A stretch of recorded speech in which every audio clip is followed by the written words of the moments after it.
In today's video, I'm going to teach you how to upload and self-sign a document in DocuSign. This digital tool is incredibly convenient for handling and signing documents without the hassle of printing or mailing them.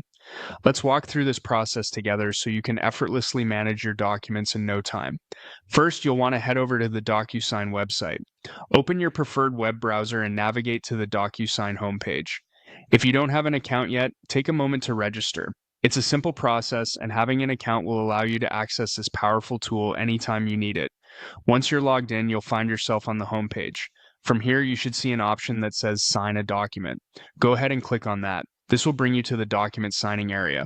Now, it's time to upload the document you wish to sign. Look for the Upload button. This is your gateway to adding documents to DocuSign. Click on it and a file window will open, allowing you to browse through your computer's files.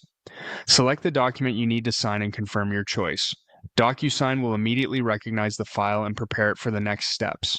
Once your document is uploaded, it's time to add your signature. You should see a button labeled Sign. Clicking on this will allow you to position and customize your electronic signature on the document.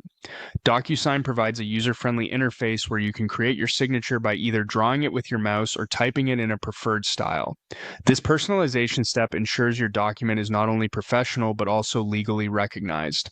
After you're satisfied with the placement and appearance of your signature, it's essential to finalize the signing process by clicking on Sign the document. Take a moment to double-check that everything is in order. It's crucial for ensuring that your signed document reflects exactly what you intended. Finally, once all signatures are added and verified, you will see a Finish button. Clicking on this completes the process. At this point, your document is officially signed and stored within DocuSign. You'll have the option to download the signed document to your computer or even share it directly through email or other messaging platforms. And there you have it. You've successfully uploaded and signed a document on DocuSign.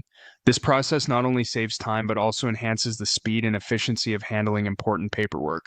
Whether you're working from home or need to sign documents on the go, DocuSign simplifies everything for you. If you found this tutorial helpful, be sure to like the video and subscribe for more tech tips and tutorials. Thanks for watching and happy signing.